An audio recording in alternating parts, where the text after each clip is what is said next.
My son slid a folder across my own kitchen table and said, in that calm, rehearsed voice of his, "Mom, just sign it. It'll make everything easier." I hadn't opened it yet, but something inside me already tightened, the way it used to before a convoy went wrong overseas. The woman who ran supply lines through sandstorms was suddenly being told where she could live on her own ranch, in the guest house, of all places, and only if I showed appropriate behavior. I stared at Daniel, trying to recognize the boy I raised in the man sitting across from me.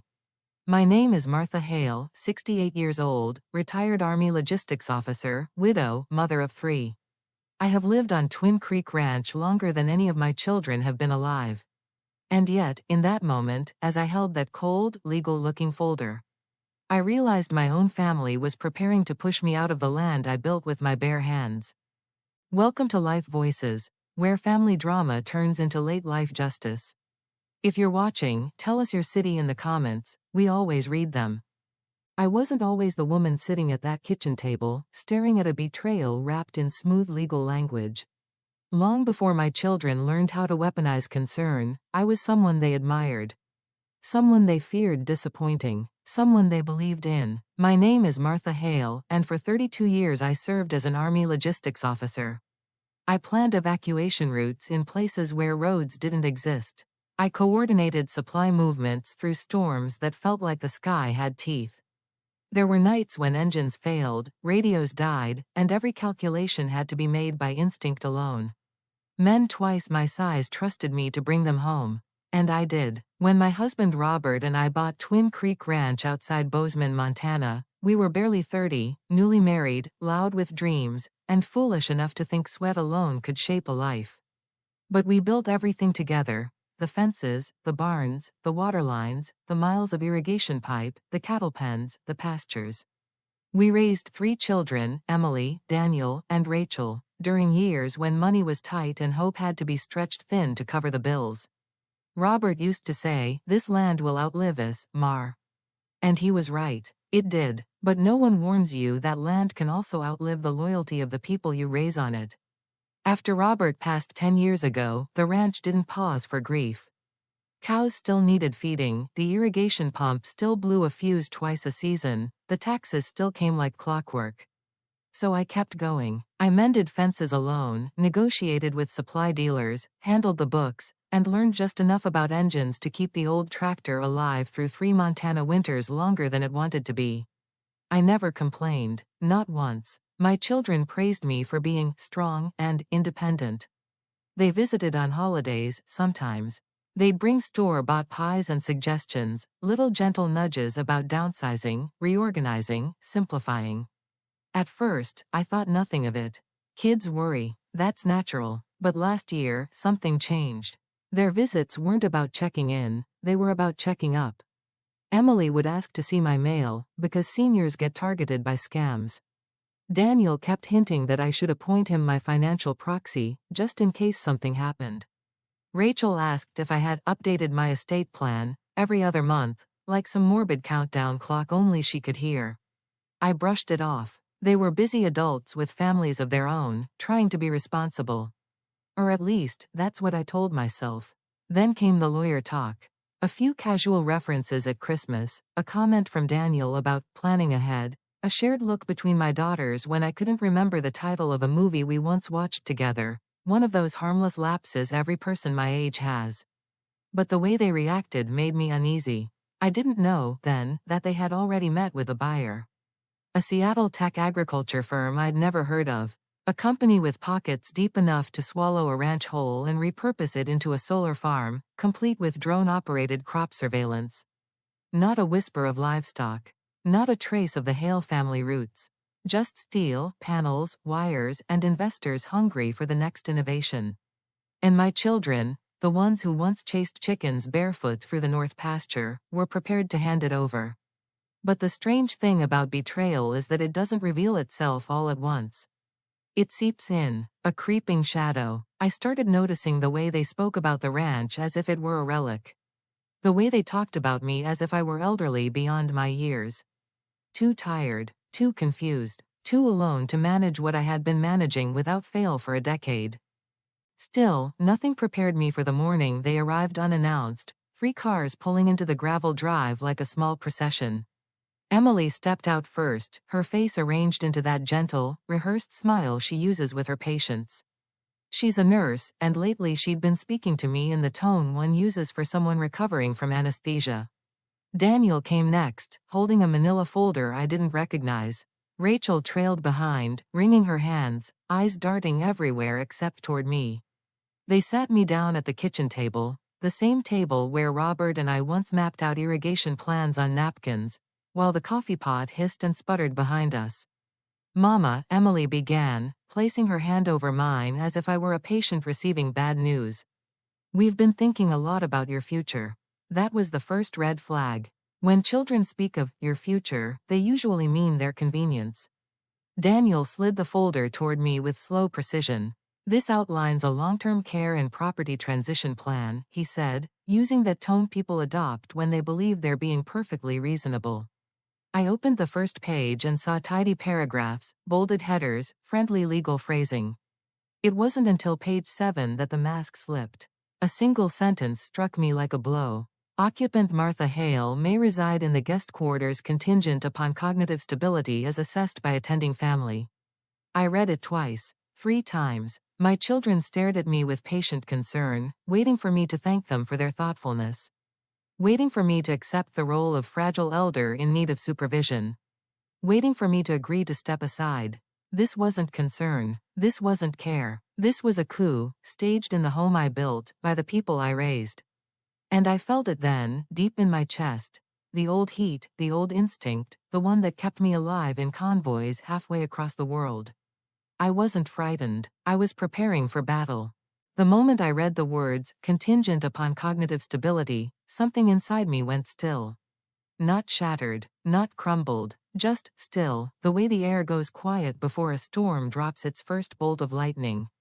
I set the folder down on the table and looked at my children one by one. Emily kept her calming nurse smile, the one she uses on patients who are seconds away from bad news. Daniel folded his arms like he was giving a briefing. Rachel wouldn't meet my eyes. "Mama," Emily said gently, "we're just trying to protect you. The ranch is a lot. Too much for one person at your age." At my age, that was the phrase they had started repeating like a lullaby over the last year. At your age you should rest.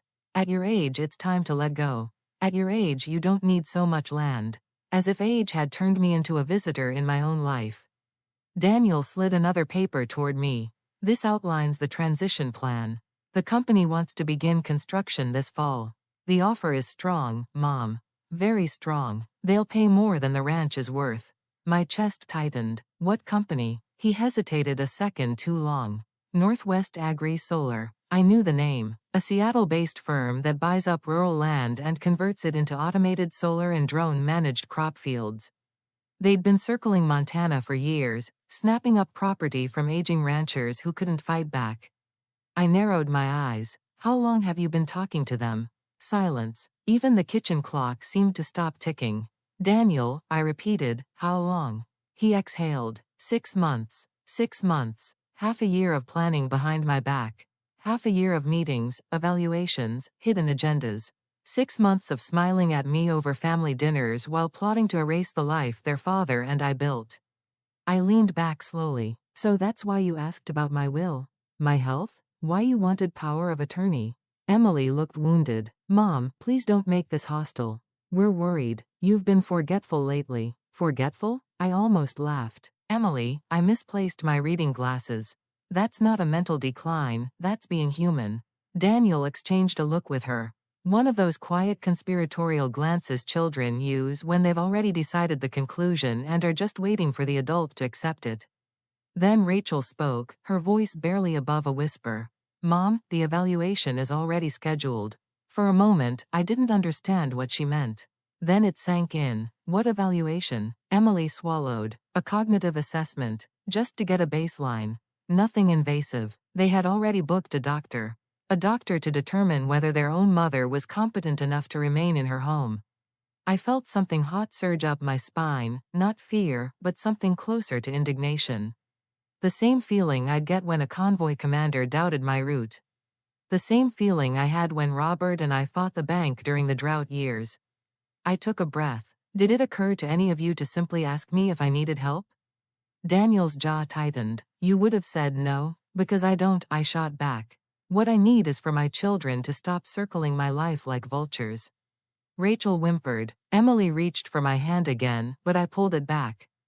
The air grew thick with something worse than anger, disappointment.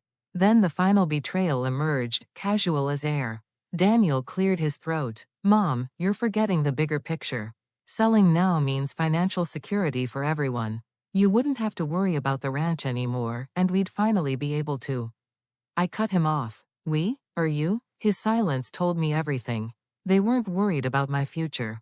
They were worried about their inheritance, their convenience, their mortgages, their vacations, their comfortable city lives.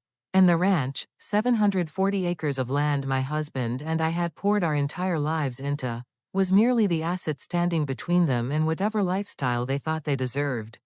My hands didn't shake, not once. Instead, I closed the folder gently, as if it contained something fragile and absurd. I'm not signing, I said.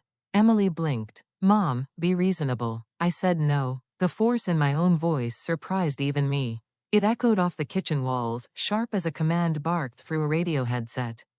Daniel's face hardened. If you refuse, things will get messy. Messy? I repeated slowly. You're threatening me now? He straightened, trying to reclaim authority. We're doing what's best for you and for the family. If you make this difficult. Difficult? I interrupted softly, almost kindly. Sweetheart, you have no idea what difficult looks like. They stared at me like they were seeing someone unfamiliar. Maybe they were. Maybe I had spent so many years being gentle, accommodating, the steady mother who fixed every crisis, that they forgot what I was before all that. I looked at them one by one. Get out, I said. Emily gasped. Rachel's eyes filled with tears. Daniel stepped back as if I'd struck him. Mom, I said get out of my house. They left in stunned silence, clutching their papers and wounded pride. The gravel crunched under their tires as they drove away, leaving me alone in the kitchen with the folder and the ghost of my husband's steady hand on my shoulder.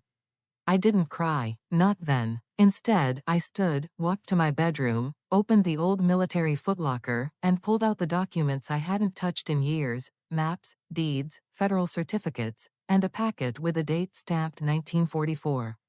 If my children wanted a war, they were about to get one.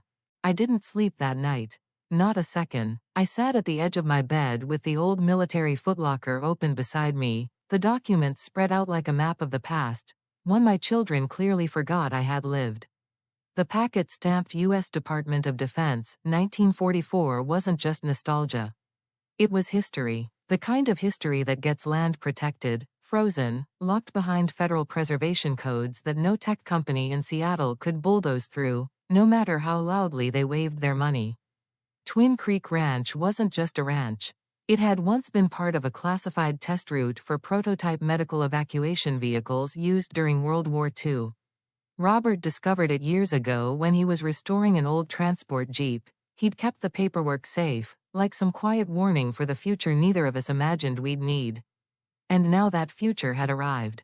By dawn, the plan was already forming. Not rage-fueled, not impulsive, just calm, tactical thinking. The way I used to plan convoy routes when the slightest miscalculation could cost lives. I brewed coffee, sat at the kitchen table, the same table where my children had declared me incompetent the day before, and started making calls.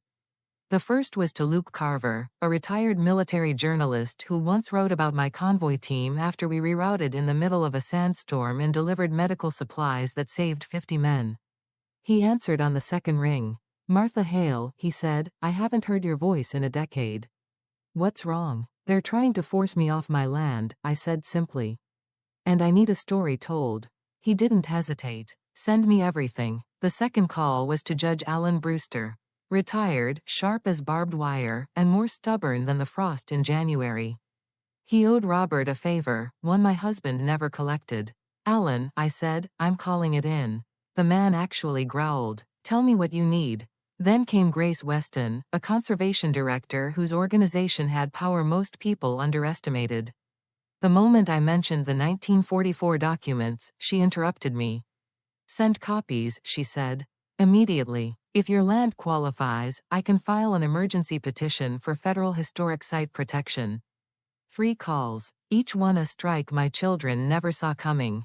By noon, I had scanned every document, labeled every file, and built a folder so airtight even Daniel's lawyer friends wouldn't find a seam.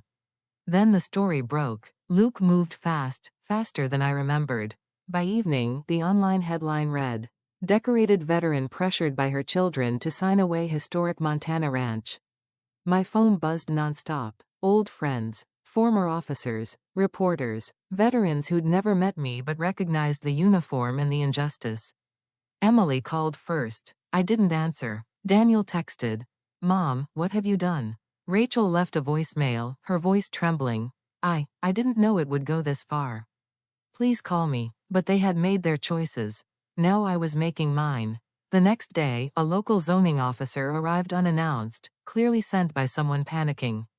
He tried to tell me my barn violated some temporary code change.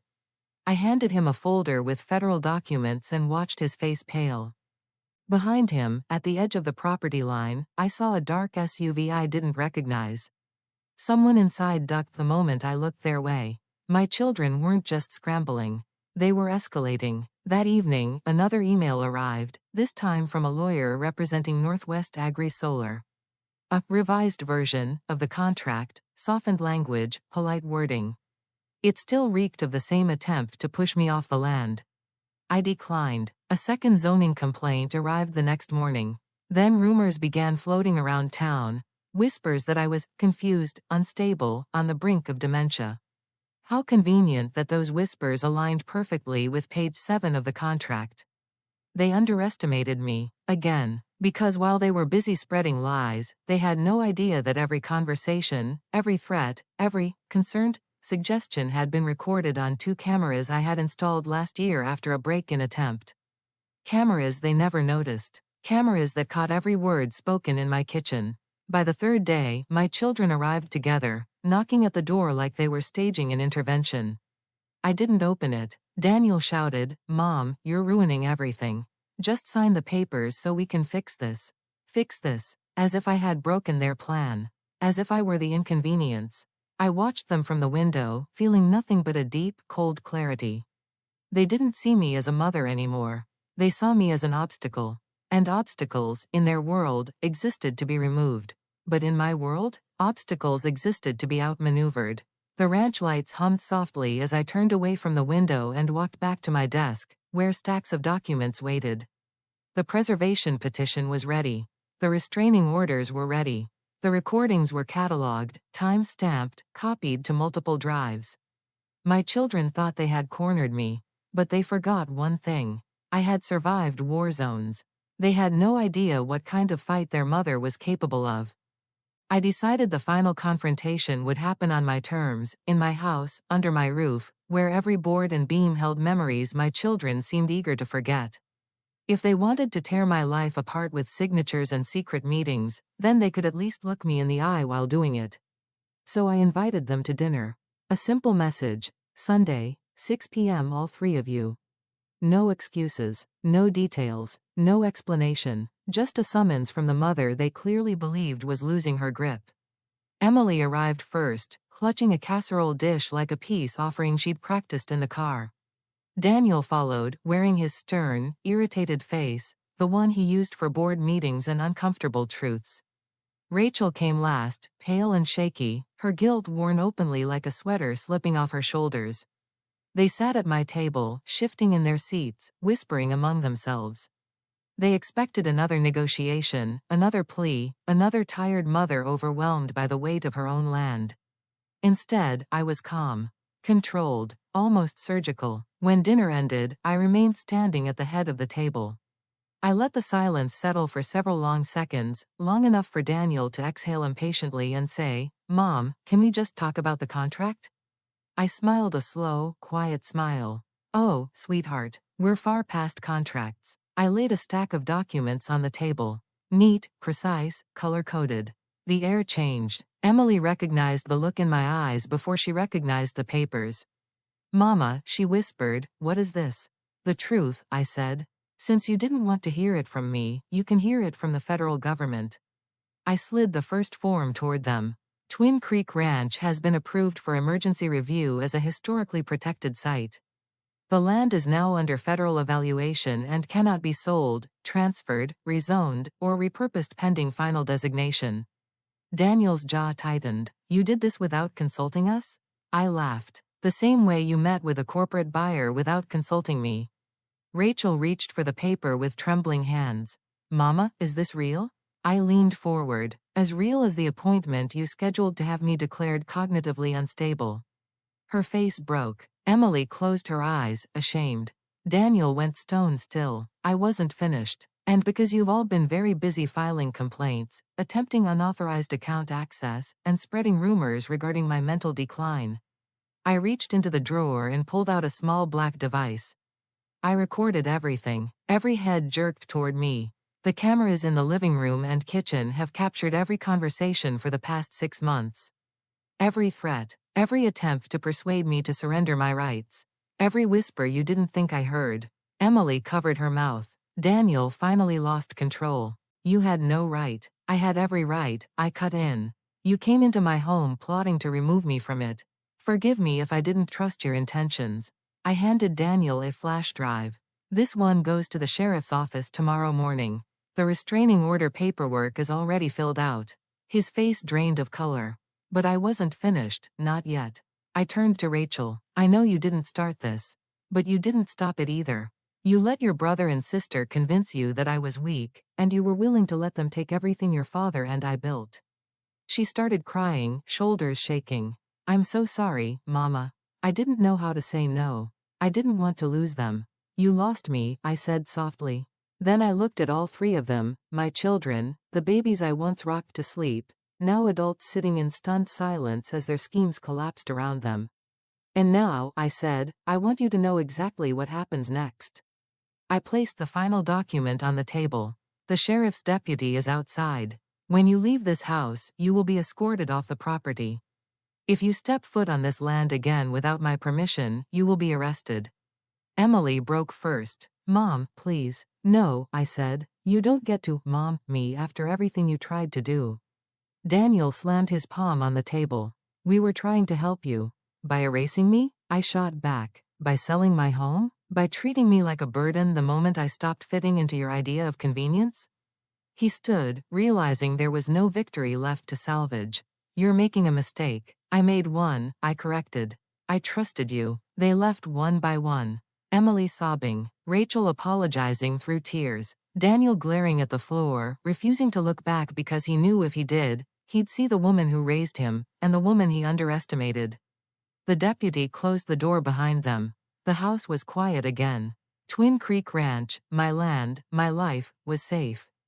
Protected, untouchable. I walked out onto the porch, letting the cold Montana air brush against my face. The sky was turning the deep violet color Robert used to call cowboy dusk. I hadn't felt this kind of peace in years, not because I won a battle, but because I finally remembered who I was before I became Mom. I was a soldier, a strategist, a survivor, and I had just taken back my ground. When the door closed behind my children, the house didn't feel empty. It felt returned. The quiet wasn't loneliness, it was mine again. I stepped outside and watched the last light sink behind the ridge Robert loved. For the first time in years, I breathed without the weight of someone else's expectations pressing on my chest. The ranch is safe now. Not because I'm strong or stubborn, but because I finally remembered the truth I'd forgotten in all those years of mothering and mending. I was a whole person long before I ever held a child in my arms. I survived wars, storms, loss, and I survived this too. If there's a lesson in any of this, it's simple. When people mistake your kindness for weakness, remind them who you were before they rewrote your story. Subscribe for more family dramas. Tell me in the comments where you're watching from.